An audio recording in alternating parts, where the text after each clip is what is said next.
activar la grabación y listo. Entonces, les decía, en este sentido vamos a continuar viendo. El siguiente paso tiene relación con lo que es el estudio de prefactibilidad, que en realidad a este nivel del taller, del curso que estamos realizando, vamos a trabajar sobre lo que es el estudio de prefactibilidad, no así en lo que hace a la ejecución o peor aún a las operaciones del proyecto, pues tendríamos que hacerlo en la práctica, ¿no es cierto? Entonces simplemente haremos una mención teórica, pero en realidad el proceso mismo de la elaboración de un proyecto y la evaluación de su factibilidad o viabilidad de este proyecto, pues se lo realiza en el estudio de prefactibilidad, donde se determina si este estudio va a ser o no lo suficientemente bueno para que se ejecute, ¿no? Entonces, ¿cuáles son los puntos que vamos a ir avanzando progresivamente durante este tiempo?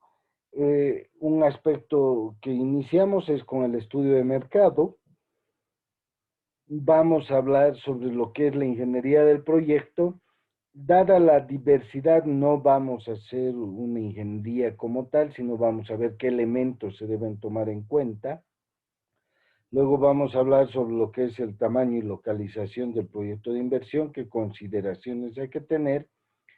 Vamos a ver y hacer énfasis en algunos aspectos legales, tributarios y administrativos que deben ser considerados en todo proceso de elaboración y evaluación de proyectos de inversión, no importa si sean privados o sean sociales.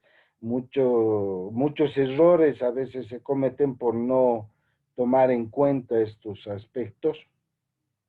Luego vamos a ver y trabajar sobre lo que son las inversiones del proyecto.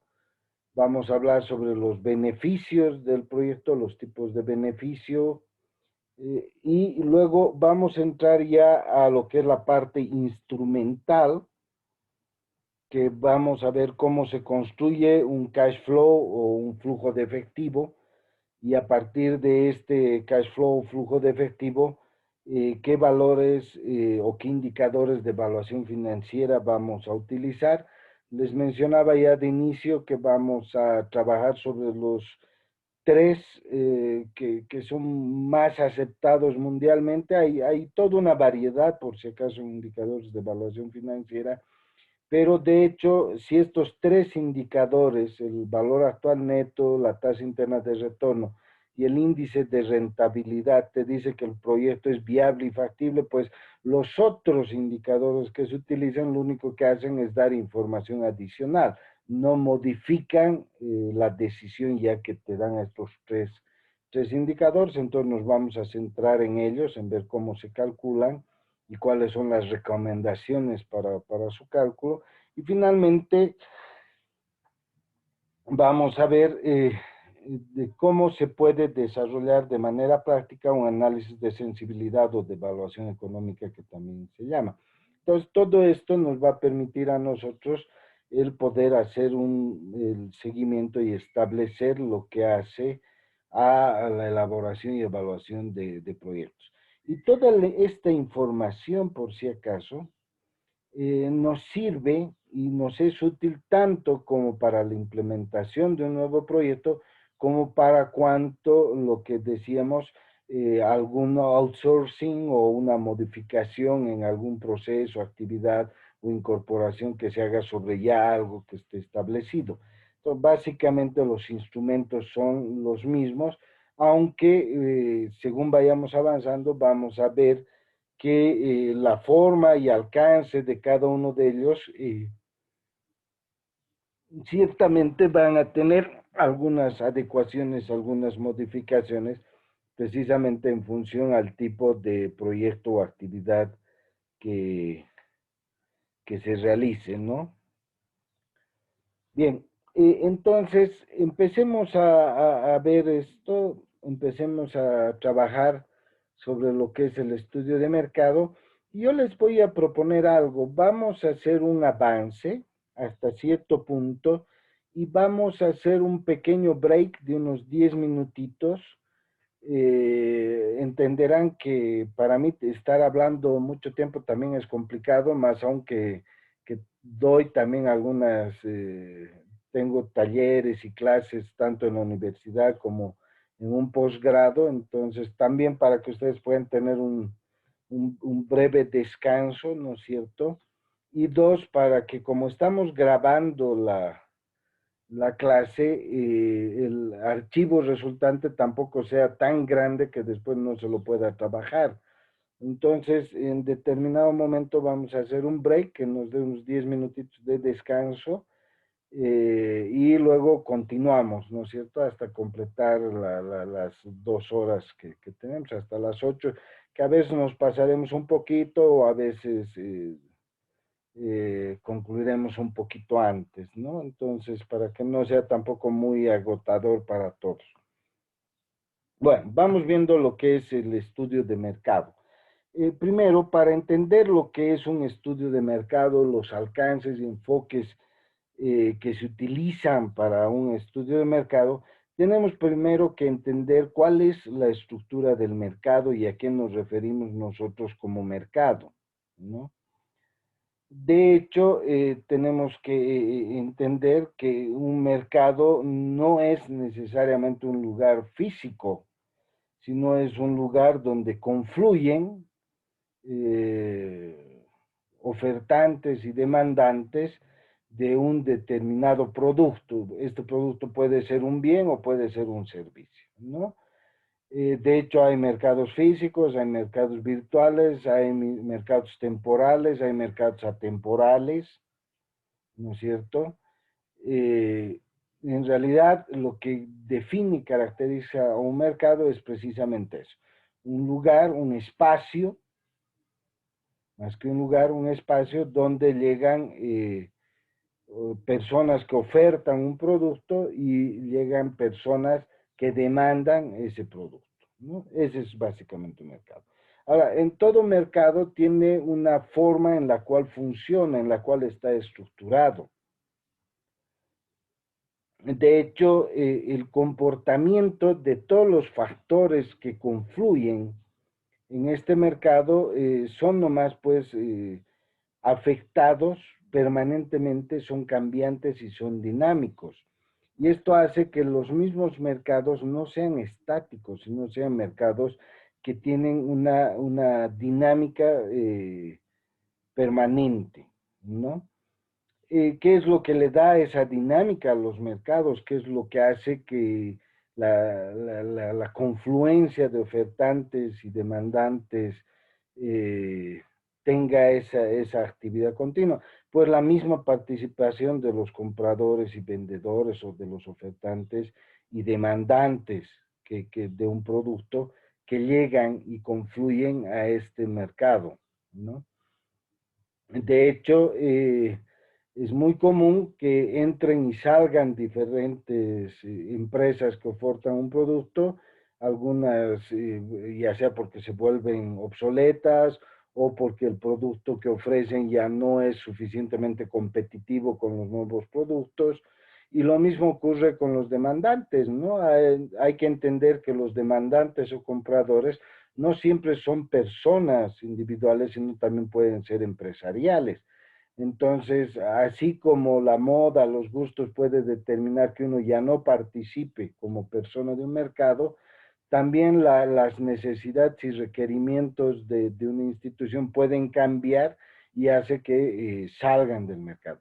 Entonces, toda esta actividad constante que existe hace pues nomás que en definitiva exista una dinámica permanente de modificaciones y adecuaciones de los mercados que existen. De hecho, esta dinámica también está muy ligada a que quienes confluyen a los mercados pues se mueven en función a ciertas expectativas, intereses, deseos o necesidades que tienen, ¿no? Entonces, este hecho de que alguna empresa o una persona cambie sus necesidades o cambie sus intereses, de hecho va a hacer que forme parte o no del mercado y que de hecho la estructura misma del mercado vaya adecuándose y modificándose, ¿no? Cuando hablamos de la elaboración y evaluación de proyectos de inversión, no importa, nuevamente y reitero, que este sea de carácter social o privado, más aún cuando es de carácter privado, es imprescindible y es esencial que el evaluador de proyectos, la persona que va a elaborar o evaluar un proyecto, tenga un conocimiento adecuado y preciso del comportamiento del mercado, de las formas en las cuales se realizan las asignaciones de recursos que confluyen a ese mercado. Y de hecho, esto es muy importante, no nos olvidemos, porque cuando nosotros implementamos un proyecto de inversión, pues vamos a necesitar una serie de recursos, tanto financieros como humanos, tecnológicos, equipos, materiales, etcétera, que de hecho nos generan un costo o un gasto financiero y tenemos que ser pues altamente eficientes en el uso de estos. Entonces, si nosotros tenemos un buen conocimiento del comportamiento, de la estructura del mercado, pues vamos a poder hacer una mejor valoración de este mercado y por tanto vamos a poder hacer una mejor asignación de los recursos que necesitamos para participar en este mercado, ¿no?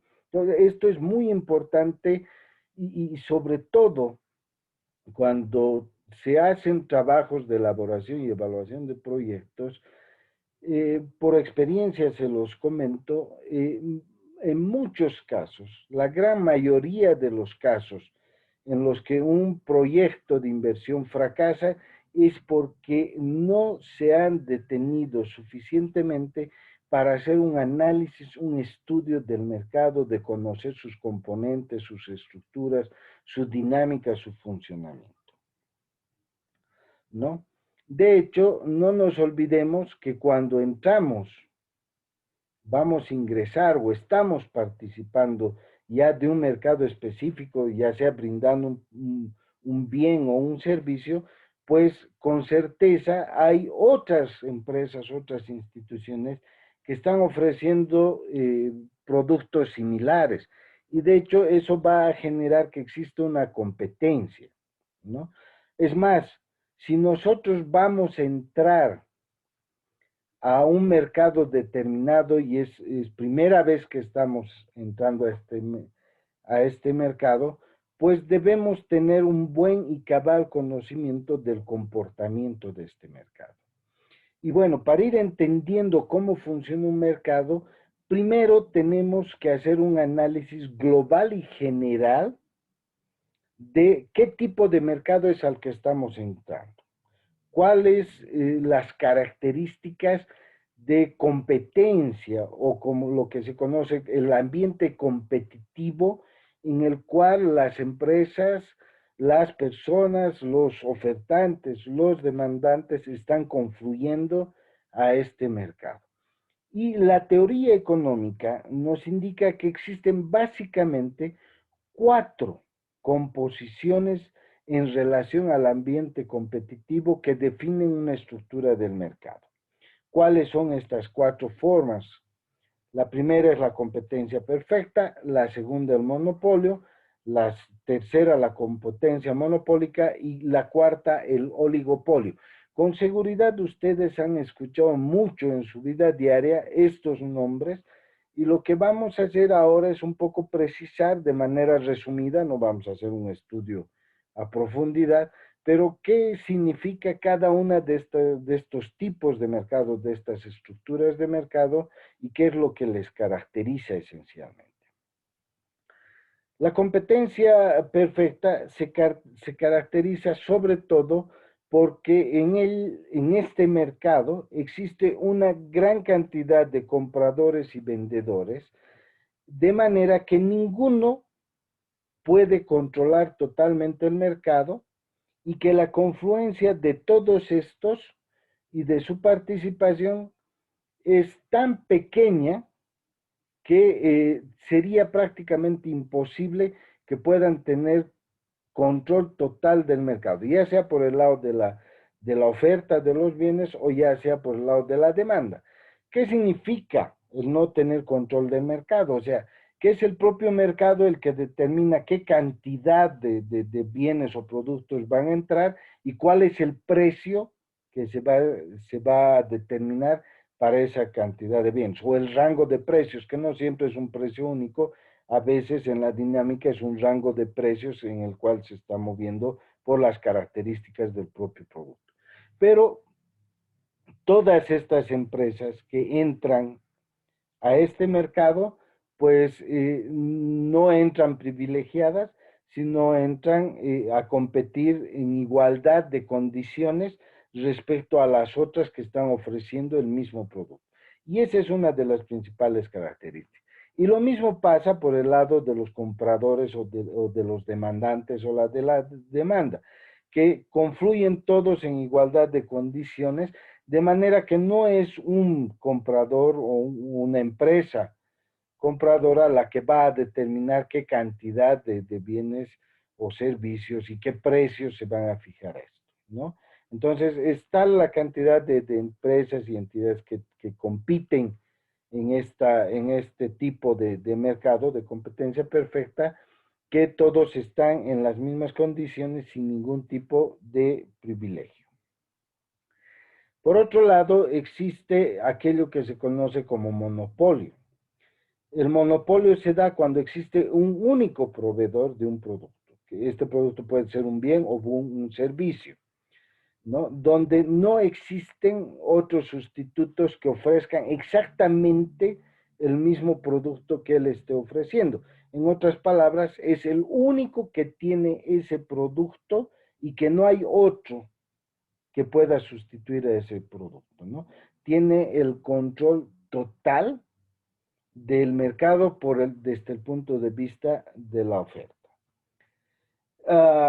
¿Qué es lo que ocurre? Que estas empresas tienen la capacidad, al ser la única proveedora de este producto, de controlar tanto la cantidad e influir también en el precio del producto, ¿no? La característica adicional que existe cuando nos encontramos a un mercado que se mueve y que está ejercido por un monopolio es que tiene barreras de entrada tan altas que muy difícilmente puede entrar otra empresa u otra institución a brindar el mismo servicio o el mismo producto, ¿no? Entonces, de alguna manera, entonces, lo que define el mercado del monopolio es la existencia de un único productor o proveedor de un producto. Por otro lado, existe un otro tipo de mercado, una otra estructura de mercado, ¿cuál es la competencia monopólica? ¿Qué es la competencia monopólica? Es cuando existen diferentes productores o proveedores de un producto que es diferenciado y que de alguna manera en el largo plazo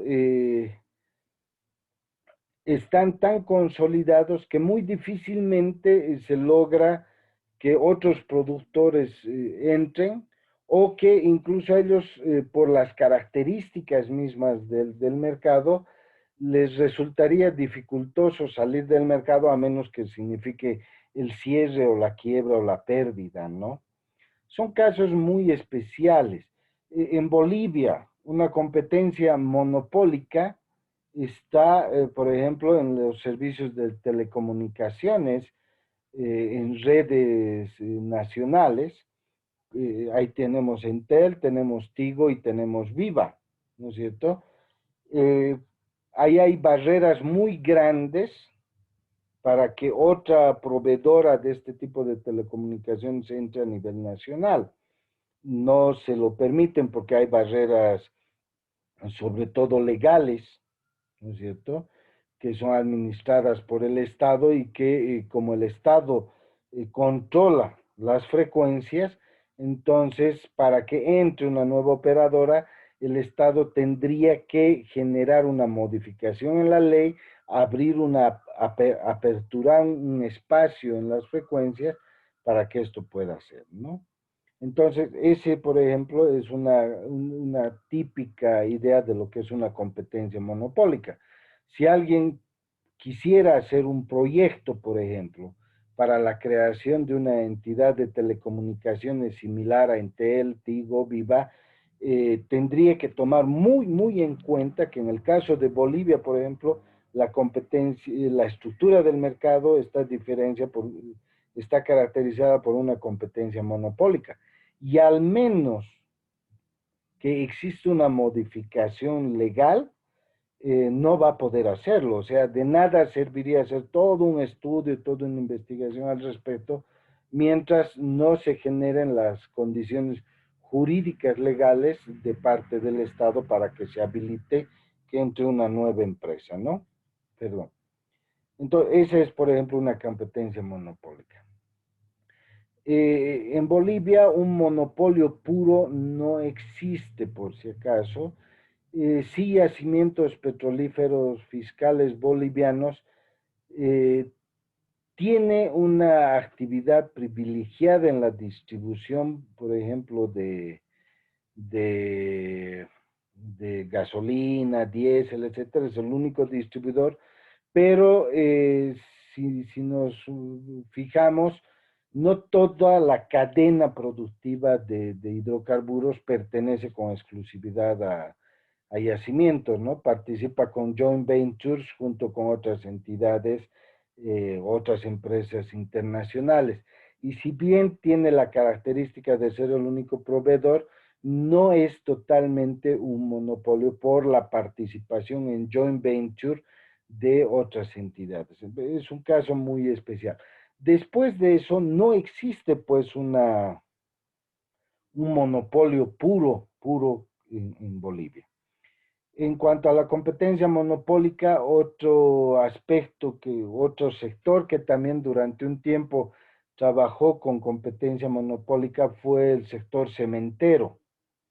Durante varios años no hubo competencia como tal y como que hasta ahora hay acuerdos que realizan las cementeras eh, para definir espacios geográficos, precios, ¿no? Que más o menos cumplen. Entonces sería otro ejemplo, más o menos. Y es un poco difícil que se cree con mucha facilidad una nueva cementera, más aún por el tamaño del mercado, lo que constituiría en una barrera de entrada al sector, ¿no?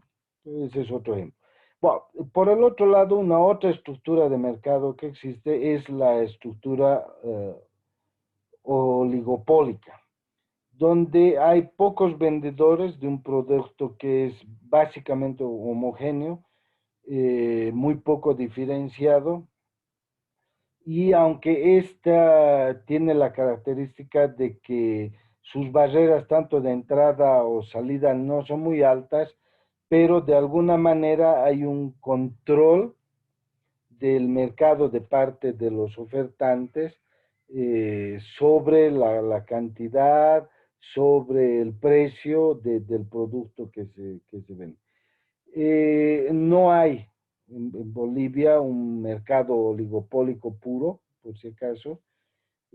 Las cementeras podrían estar dentro de ese rango, pero se mueven más dentro de lo que es una competencia monopólica, pero no hay como tal una venta o una oferta de servicios o productos que corresponda a un mercado oligopólico puro en la extensión que se entendería, ¿no? Bueno. De hecho, algo que debemos tomar muy en cuenta, que solo en un mercado de competencia perfecta el poder tanto de demandantes como de ofertantes es equilibrado, ¿no? En un mercado de competencia perfecta hay tantos vendedores como hay tantos compradores que difícilmente pueden ponerse de acuerdo para hacer, por ejemplo, una estructura oligopólica, o que difícilmente uno de ellos pueda controlar el precio o la cantidad del producto. Eh, En cambio, en los casos en que nos confrontamos a estructuras de mercado, de monopolio, de competencia monopólica o de oligopolio, quien tiene mayor poder en ese mercado es el ofertante del producto, es aquel que vende el producto. Y quienes se encuentran más vulnerables son los compradores, pues tienen menos capacidad de controlar tanto el precio como la cantidad del producto, porque básicamente por la forma en que operan, quienes tienen el control son pues quienes están produciendo esto, ¿no? Entonces, un primer aspecto, cuando se está haciendo una elaboración de un proyecto y una evaluación de proyecto, antes de iniciar todo el proceso de estudio y de análisis incluso del mercado mismo, tenemos que conocer cuál es la estructura del mercado general al cual estamos entrando. Ya les decía, si hay un único monopolio o hay barreras legales o jurídicas tan altas que van a impedir o van a ser muy difícil que se pueda ingresar a ese mercado, pues ahí mismo ya terminaría todo el proceso de elaboración y evaluación, porque definitivamente no tendría mucha lógica hacer todo un esfuerzo para hacer una evaluación cuando ya sabemos de antemano que hay ciertas barreras, ciertas condicionantes que son externas que van a limitar la participación. Y en el caso de que se esté entrando a un mercado, por ejemplo, de competencia monopólica u oligopólica, habrá que ver cuáles son las condiciones tecnológicas, financieras, además de las jurídicas, que permitan que uno pueda ingresar, toda vez que de alguna manera en estas las barreras, si bien no son tan altas como un mercado de monopolio, pero son difíciles, ¿no es cierto? Lo ideal sería entrar a participar en un mercado de competencia perfecta, pero eso sería lo ideal. Ahora, eso no quiere decir que si se descubre una empresa, descubre un producto que va a resultar ser único en el mercado, no se haga el estudio, no. Está claro que va a entrar a ser una empresa monopólica, porque va a ser el único que tenga ese producto. Y estará consciente que ahí va, en el caso de que sea una empresa monopólica, va a poder controlar en gran medida tanto la cantidad como el precio que esté en ese mercado, ¿no es cierto? Pero antes, y esto es muy importante, nuevamente les decía, para el evaluador de proyectos, que tenga mucha claridad para saber a qué tipo de mercado está entrando o en qué tipo de mercado está participando con ese proyecto de inversión. De hecho, cuando se trate de proyectos de outsourcing, o sea, de modificaciones o adecuaciones, ya sea en procesos o en productos, resulta más fácil que esos procesos se lleven a cabo en aquellos mercados que no sean de competencia perfecta, porque de alguna manera tienen mejor control y mayor poder de control sobre el producto en sí, ¿no es cierto? Que tener el control en el producto y las características del producto y la demanda, la cantidad demandada del producto, de hecho va a influir también en el precio y va a tener influencia en el precio. Hacer un outsourcing en un mercado de competencia perfecta siempre reviste mayores complicaciones que uno de estos otros que no son de competencia perfecta. ¿Ya? Entonces, el primer aspecto que siempre se debe tomar en cuenta es este, en relación a la estructura del mercado y al ambiente de competitividad en el mercado que se esté entrando. De manera complementaria a conocer la estructura del mercado, tenemos que tener algunos conceptos muy claros respecto a la confluencia de los actores de un mercado, ¿no? Hemos hablado de demandantes y ofertantes, hablamos de demanda y de oferta. Y de hecho, para hacer un estudio de mercado y para hacer la elaboración de un proyecto de inversión, es necesario que nosotros previamente tengamos un conocimiento tanto de la estructura de la demanda como cuanto de la estructura de la oferta.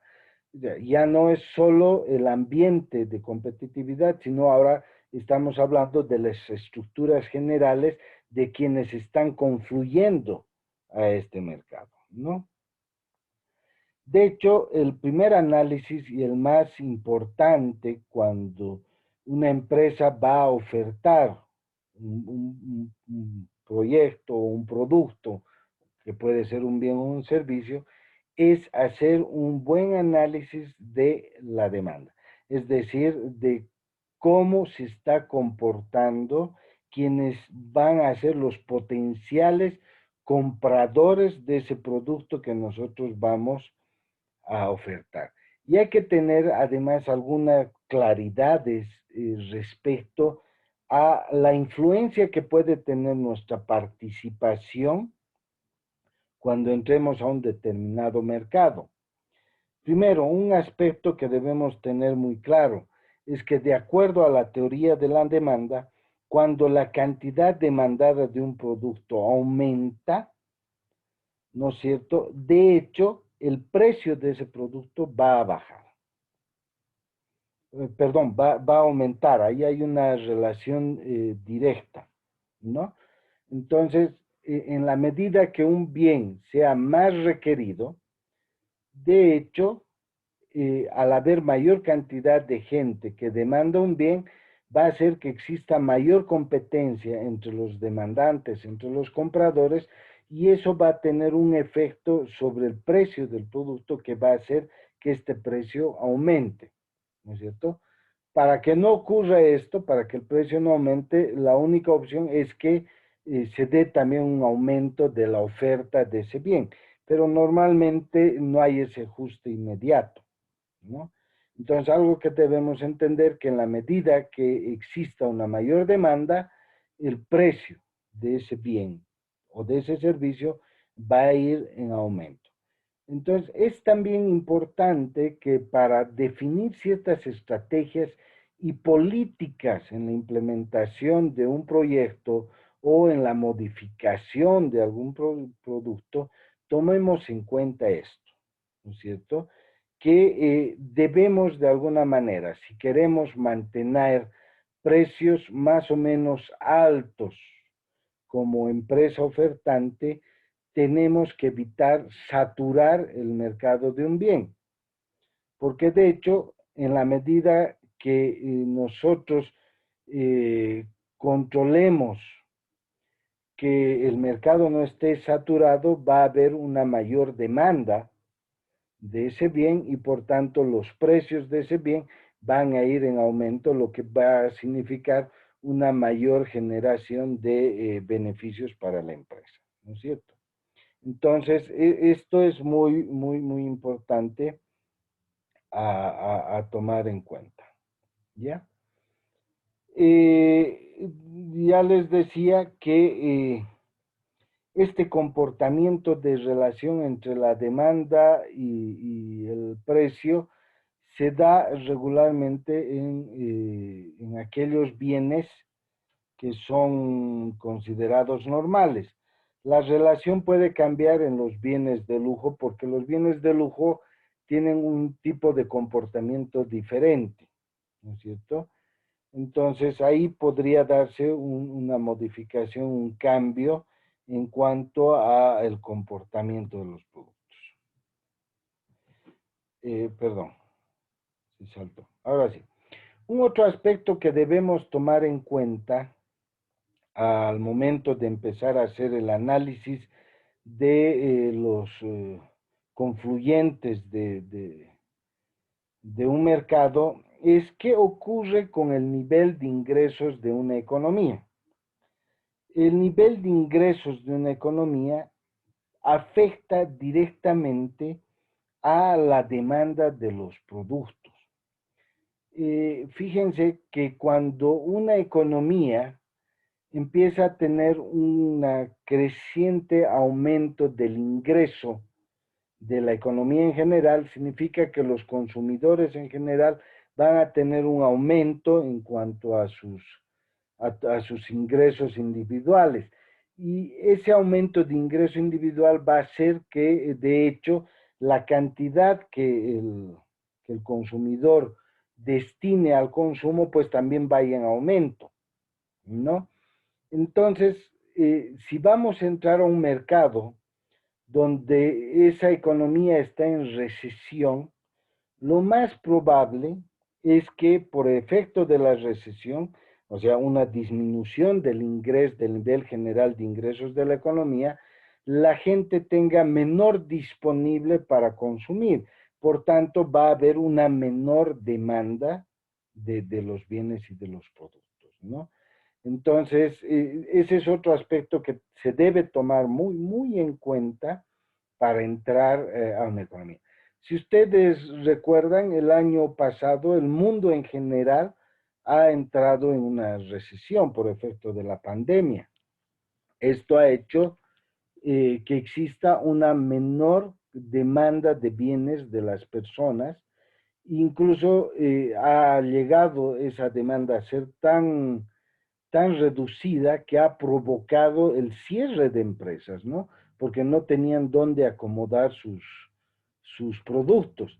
De hecho, si una empresa que vendía algún producto tradicional que ha sido afectado por la pandemia, resultaba irracional que haga más inversiones para aumentar su producción cuando en general la demanda estaba reduciéndose, ¿no es cierto? Lo más lógico es que exista una reducción también de la inversión.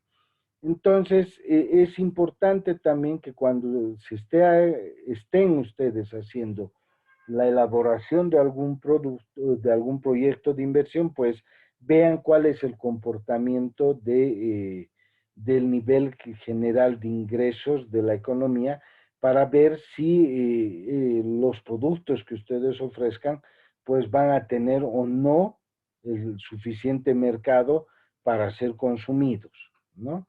Entonces, ese es un aspecto que se debe tomar muy en cuenta y por si acaso, muchas veces no se los considera y de ahí que llegan momentos en que se sobresaturan ciertos mercados de bienes o de servicios y de pronto todos los que participan de ese mercado empiezan a ver que sus ingresos empiezan a bajar.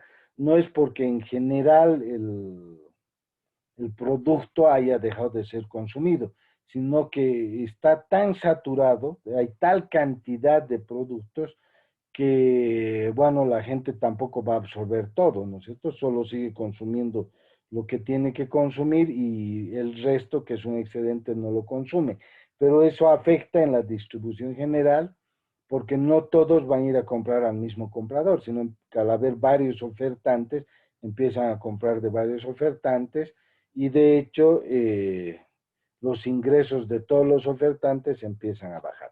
Entonces, ese es un aspecto que debe ser tomado muy en cuenta cuando estén ustedes haciendo la elaboración y la evaluación de un posible proyecto de inversión o la modificación de algún producto para que entre al mercado, ¿no?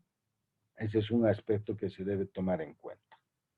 Por el otro lado está la oferta, que básicamente cuando hablamos de oferta estamos hablando de el número de unidades de productos que confluyen a un mercado y que son ofertados por diferentes empresas, ¿no? De hecho, en el caso si nosotros vemos por el lado de la oferta, el comportamiento en función a la cantidad y al precio de oferta cambia.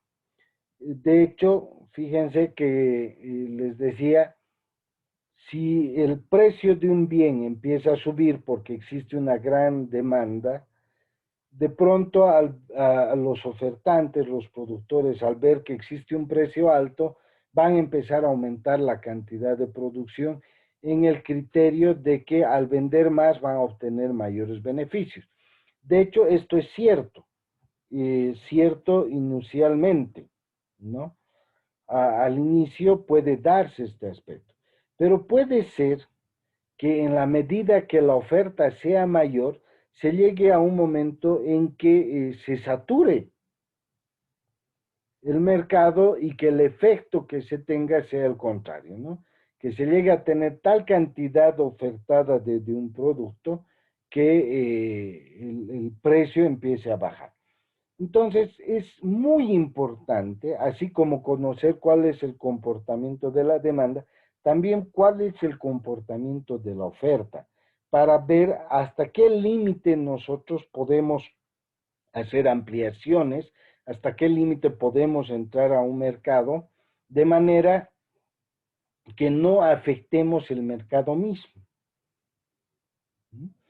Y este análisis debemos hacerlo no de manera aislada, sino siempre el análisis tanto de la demanda como de la oferta se lo hace de manera conjunta y debe ser un análisis previo al inicio mismo del estudio de mercado. Uno, ya les decía, para que nosotros tengamos un criterio para saber si la demanda es creciente o no, y si esa demanda es creciente va a generar, por supuesto, un aumento en los precios. Y dos, por el otro lado, si la oferta a la que se está moviendo ya está saturando no el mercado, que a la larga podría terminar generando un bajón de precios y perjudicando, ¿no?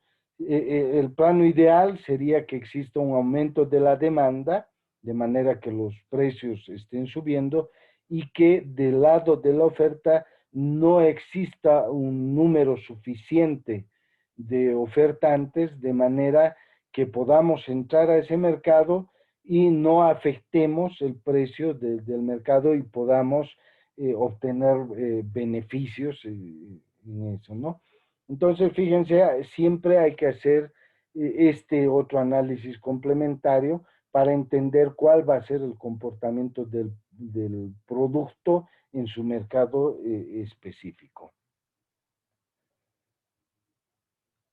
La conjunción de la oferta y de la demanda lo que hace es, cuando llegan al mercado, es determinar un punto que se conoce un punto de equilibrio, que básicamente en los agregados significa una cantidad de equilibrio y un precio de equilibrio.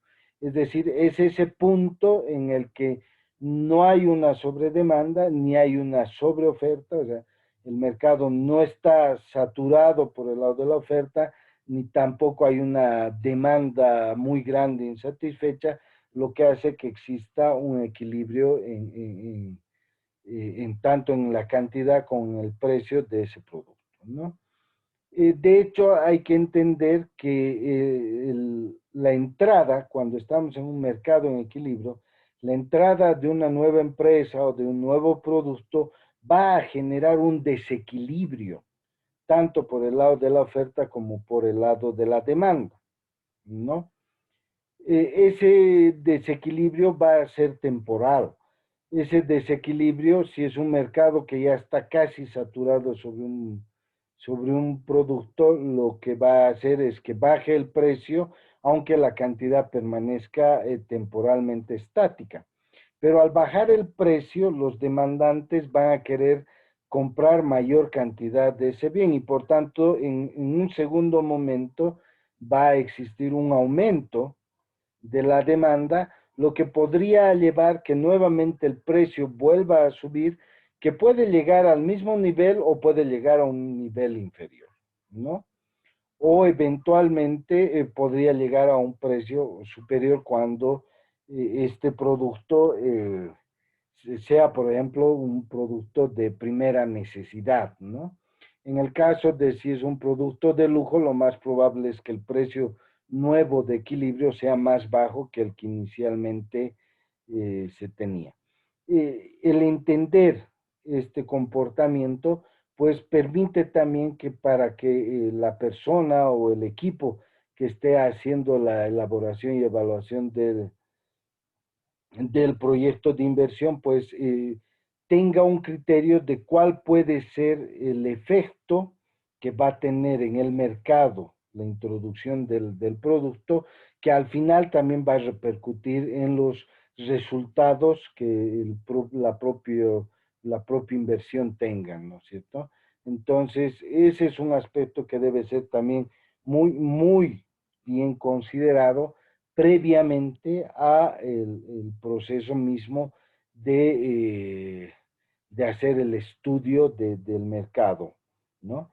Una vez que tenemos ya estos estudios y que ya comprendemos, por un lado tenemos mejor conocimiento de la demanda, tenemos un mejor conocimiento del comportamiento de la oferta y que tenemos un mejor conocimiento del mercado, entendiendo que el mercado es la confluencia de la demanda y de la oferta, pues vamos a poder tener un mejor criterio de cuáles pueden ser los comportamientos que se van a dar una vez que nosotros introduzcamos nuestro producto y para que podamos tener diremos, una mejor y más racional decisión en cuanto a lo que podría sucedernos con nuestra inversión, ¿no?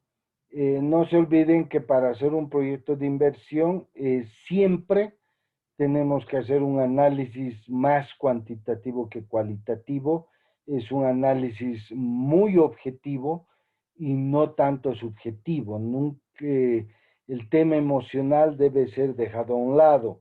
A veces queremos y pretendemos generar proyectos de inversión llevados por la emoción y tratamos de forzar ciertos resultados que pueden llevar al fracaso de la inversión por no haber entendido exactamente cuál es el comportamiento del mercado y cuál es la estructura de ese mercado, labor que sí debemos hacerla con bastante detalle, por si acaso, ¿no? Bien, una vez que hemos hecho el análisis de la estructura del mercado, que tenemos un mejor conocimiento del comportamiento del mercado, pues podemos pasar al siguiente paso. El siguiente paso viene a ser el estudio de mercado, ¿no? ¿Y qué es básicamente el estudio de mercado? ¿Qué es lo que busca? En realidad es un análisis minucioso, sistemático, de los factores que intervienen en un mercado de un producto, de un bien o de un servicio específico, y que de alguna manera estos factores van a influenciar sobre el comportamiento del mismo producto, sobre las características del mismo producto. De manera que a partir del estudio del mercado nosotros podamos identificar una serie de acciones, actividades, líneas estratégicas que van a definir, por un lado, el producto o el bien o el servicio que estamos haciendo, pero que también nos va a permitir a nosotros delimitar y prever los comportamientos que este bien o producto va a tener una vez que ingrese al mercado y que además nos va a permitir a nosotros definir ciertos aspectos, líneas y características que van a hacer que el producto, bien o servicio que ofrezcamos tenga mayores probabilidades de éxito al entrar al mercado, ¿no? Entonces, lo que vamos a hacer ahora es ver qué aspectos relevantes debemos tomar en cuenta y tener en cuenta para hacer el estudio de mercado. Les voy a pedir en este punto que hagamos un pequeño break de 10 minutos, por favor, solo 10 minutos, para que son las 7 y 7 minutos en mi reloj, 7:17 arrancaríamos para ver lo que es la parte de estudio de mercado. Entonces les pido por favor que hagamos este pequeño alto de 10